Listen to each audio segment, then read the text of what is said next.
Hi everyone, I'm Jason Tripp and I want to welcome you to the Common Ground Cafe. Time once again for a board game tutorial video. Today we're taking a look at a kind of a fun little game called Steam Park. If you're an amusement park enthusiast, you might be interested in this one. It's a game where you and the fellow players are building your own amusement park for robots. Kind of interesting theme, so I'll take it to the table, show you how it works, so we'll come back up later and I'll give you my final thoughts.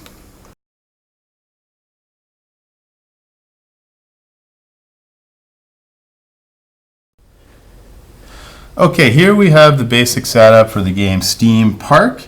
In Steam Park, we've got a two-player game set up here. Each of us are competing to build the most attractive theme park, amusement park. And we're going to be building a number of different rides, different color rides, roller coasters, haunted houses, etc. We're going to be building stands, promotion stands, toilets, casinos, and we're going to be building that all to start on this little 4x4 grid. Now, how the basic flow of the game works is we're going to be rolling 6 dice. Each player is given 6 dice, and on each face of the die there is a certain symbol that allows you to build or do an action. And so on the dice, on one side you've got this symbol here with the tools, and that symbol allows you to build something in your theme park. For each one of these symbols, a one die allows you to build a small size. 2 of these symbols, 2 dice, allow you to build a medium-sized ride, and if you have 3 out of your 6 dice with that symbol, you can build a large-size ride. Another symbol on the dice is this symbol here. These relate to the people that will be riding your rides in your park. For each one of these that you keep on your die, it allows you to pick one of the colored characters from the pool, and you put it in the bag. At the beginning of the game, you start with 1 of each of the 6 colors in the bag, and for each of that symbol with the little rider that you roll, you grab 1 from the pool. So if I've already built this large green ride, and when you build it, you simply place it in your park. It takes up 3 spots in my park. Now I have room for 3 riders. Only the same color riders will want to ride on that color ride. So if I have a green ride built, only green riders will ride. And so if I roll individuals, I would grab 1 or 2 or 3, depending on how many dice I kept. I would put them in the bag, and now I would have that many times to draw out of the bag. If I successfully draw a green rider out of the bag, I would then place the green rider on my ride, and he collects me income throughout the course of the game. Something else I can do with my dice is I can keep this big tent symbol here. This big tent, that's not the rides in your park, but that relates to the stands. There are 5 different types of stands. A promotion stand that allows you to take an extra pull out of the bag for one of your workers. Casino that allows you to change one of your dice. If you didn't like one of the dice faces, you can change it. Security tent, that allows you to re-pull a color out of the bag. If you didn't get a color to your liking, you can put it out of the bag and you can redraw another color, hoping to get the color you need for your park. And also, hey, every amusement park needs a good toilet or 2. That allows you to clean your park. Now, speaking of cleaning, every time you keep a symbol that has this circle on it, so a number of different sides of the dice have that little dirt symbol on it, you collect these dirt tokens. And in the park, the more busy and the more rides you have in your park, obviously the dirtier it will get, so you're collecting dirt. The way to alleviate dirt and clean your park is to keep some of these symbols on your dice. The 2 brooms, for each one of those that you keep, it allows you to clean 2 dirt from your park. So that allows you, as I said, to build stands. This symbol here on the die allows you to play one of your cards. Now, each person in the game will start with 3 of these Steam Park cards. What these cards allow you to do is you can play them, and they trigger actions. They get your rewards. So, for example, this card here says, in that round, if I kept a few of those on the dice, I would collect some money. So, let's say I had 4 of that symbol, in this round, I would collect $7 when I play that card. And so basically one of the strategies in the game is you're trying to do things with the dice that allow you to collect income by playing these cards. Whenever you play one of these cards, you grab a new one. You have 3 for every round. There are 6 rounds in the course of the game. The basic flow of the game, there are 4 phases in each round. And so we've got a 2-player game set up here. We're going to roll the dice first, so we're going to race. So I'm playing a 2-player game here with Megan. The first thing we're going to do is we're going to roll these 6 dice. We're going to roll them as fast as possible, but we're also going to think what we want to keep. If we see a few of the faces of the die that we want to keep, we're going to keep those dice on this little pig board we have, and then we're going to roll the remainder of the dice until we're satisfied with the 6 dice we have. There is a bit of a reward for being the first person to set all your dice on the pig board. In a 2-player game, we've got 2 of these tokens. In a 4-player game, there will be 4 of them. In a 2-player game, though, you get rid of the second and the third one. So this first player token here says if I'm the fastest to place them, I would immediately grab this from the table, and it gives me a bonus of 4 dirt I can clean during the dirt phase, which happens after the dice. In a 2-player game, the last person to finish, unfortunately, has to take this card that they accumulate 2 extra dirt beyond whatever dice have dirt symbols. And so we're going to start. We'll play a couple rounds through here very quickly to show the flow of the game. If at any point in the game you don't want to use your symbol, you can use the symbol to expand your park. You'll see during the course of the game this is going to get filled up because as you buy something you're going to place it here, but nothing can be touching each other. So if I have a large green roller coaster here in my park, it takes up 3 spots, I cannot have anything touching it except for another of the same color roller coaster. If I want to build a stand, it has to be down on another part of the board, and you can see there's very limited space, so it is a good idea a couple times to use your dice, not to do the regular action, but you can use them to expand the size of your park to build more stands and rides. So we'll go through the 4 phases. The first thing we'll do is roll. We'll collect our dice. We'll see how much dirt we accumulate based on the dice. And then we'll use our dice to do the actions as per what we've kept. And then the last part of the round will collect income. You collect income either by playing the cards I alluded to earlier or for each rider of the same color. So if I had this green roller coaster, for every green rider, and only riders of the same color can ride on roller coasters, for every rider I have at the end of the round, I will collect 3 income. And also the next round, I will accumulate 1 additional dirt for each rider I have in my park. So that's the basic flow of the game. So we'll just simulate a couple rounds here. So we're going to start. Megan, you ready? Okay, here we go.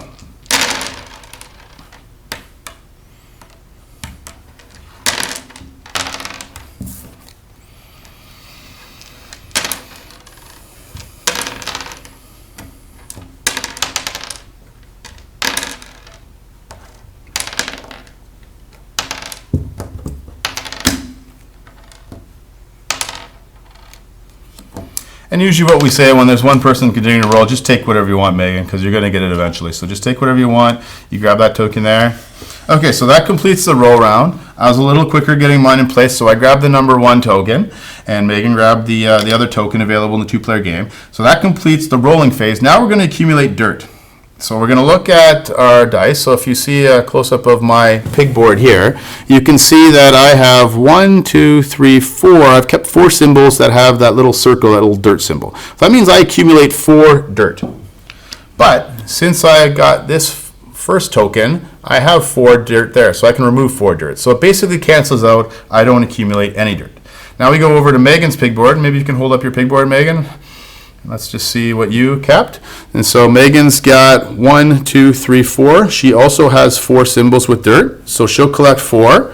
But because she was the last player to finish rolling, she accumulates 2 extra dirt from this card here for a total of 6 dirt. So she will accumulate their 6 dirt. There's a token 3 and a token 3. She keeps that in her pile of goods there. And that's the dirt phase. Now we go on, starting with whoever was the fastest player to roll, and we actually physically use the dice that we have kept. So you can see on my dice here, I've got 3 of these symbols that allow me to build a total of 3, a large ride or a medium and a small ride with the 2 and the 1. I've also got a dirt, which I don't need because I don't have any dirt. I can play a card, I can put a rider. So I think the first thing I'm going to do is I'm going to build some rides. So I have the option of building one large ride, or I can build a medium with 2 and a small with 1. So I'm going to, why don't I build 2? So I'm going to build, I like roller coasters. I'm going to build this medium-sized red roller coaster here. It allows me to put 2 riders on it. So I'm going to put that in my park. And then I've also got I'm going to buy a small one with the 3rd. So I'm going to take a different color. I'm going to take, let's go with this little haunted house. So I'm going to put that. I cannot have that touching my other ride because they're not the same color. So I'll spread that out a little bit, put it on my player board there. Now I've used those 3 dice. Now with the rest of my dice, I can play a card, one of my 3 cards with that symbol. I can try and get a rider on my ride, and I can clean 2 dirt. Now I don't have any dirt to clean at this point, so I'm going to use that instead of cleaning dirt. I'm going to use that to expand my park. So it's not wasted. So I take another one of these, and I can put it anywhere attached to my park, just to enlarge it for future development. So I've used that die. I've used these dice. Now I've got 2 dice left. So I can play a card, or I can do, well, I'm going to play a card. So I'm going to go, and one of my cards is related to this number of symbol. So since I rolled that symbol 3 times this round, I get 5 income. So I'll grab a 5 token income off camera, and I get rid of that card.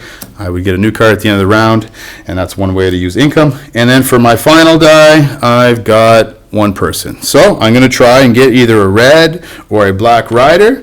I have room for 2 red, so I'm going to grab 1 red rider. I'm going to put him in the bag that already has 1 of each color. I'm going to mix it up, and then I'm going to grab 1 out. I'm hoping it's red or black, and it is. That's funny looking red. That's pink. So I was unsuccessful with that, so this goes back in the pool. And now the good news is there's still a couple red for next round, but I don't get any riders on my ride. So I've used all my dice. Now it goes over to Megan. Megan, if she can just show the dice that she's rolled. So Megan, what would you like to use first there? I'm going to build a roller coaster. You're going to build a roller coaster. All right. Like me, you've got 3. You can build a medium and a small, or you can build a large one. So I'm going to build the pink one. A medium pink one. And a small purple. Now, Megan, is there a reason you're building those colors? Yes, because in my cards, they coordinate with them. Okay, so Megan has cards that give her points for riders or spaces on pink and purple. So sometimes, based on the cards you have, that'll dictate your strategy during the course of the game. Okay, so you've used all 3 of those. Now you've got 3 more dice to use. Looks like you've got 1 cleaning, 1 stand, and 1 person. So what would you like to do first? You got some dirt in your park. Yeah. I'm going to clean the dirt. If you built a toilet, you could clean even more dirt. Yes. So maybe this is a case where Megan might want to build one of these toilets first, so she can use that, put that not touching your rides anywhere in your park.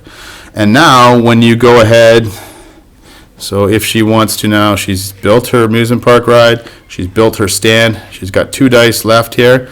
Now, if you want to clean, instead of that being worth 2, because you have a toilet built, you can get rid of 4 dirt with that 1 die. So you had 6. Now you're down to 2 dirt in your park. And then that leaves you with 1 die, 1 rider. So your choice, what color rider would you like to? I'm going to do pink. All right. So again, go ahead. Pink. Hey, so she successfully grabbed a pink. So if you can see that, she's placing that on her board. Just a close-up of her amusement park now at the end of the round. She now has 1 rider sitting atop the pink ride. There's still room for 1 more. She's got room for 1 purple one. She's got the toilet in her park, and that's the end of round 1. There's 1 final step. We collect income now. Now, because Megan has 1 rider in her park, she would collect $3. You get 3 for each rider that you have in your park at the end of the round. Unfortunately, because I don't have any, I wouldn't get any income. However, I did get some income for the card I played. So that's 1 round.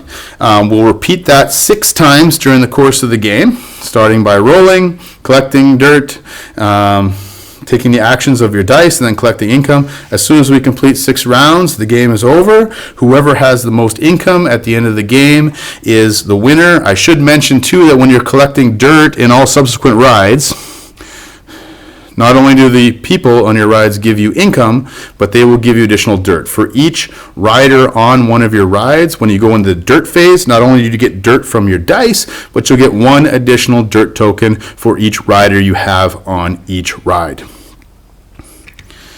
At the end of the game, you total up your income on hand. You'll also, if you have any dirt that you haven't cleaned at the end of the game, you will lose some money based on the amount of dirt. So let's say I had 10 dirt at the end of the game, I would lose $15 in my possession. So one of the strategies during the course of the game is you want to develop and build and get as many riders as possible, but you don't want to allow the dirt to accumulate too much because there will be a negative consequence at the end of the game. After 6 rounds, whoever has the most income on hand is the winner, and that's how you play Steam Park. Let's go back up top. I'll give you my final thoughts.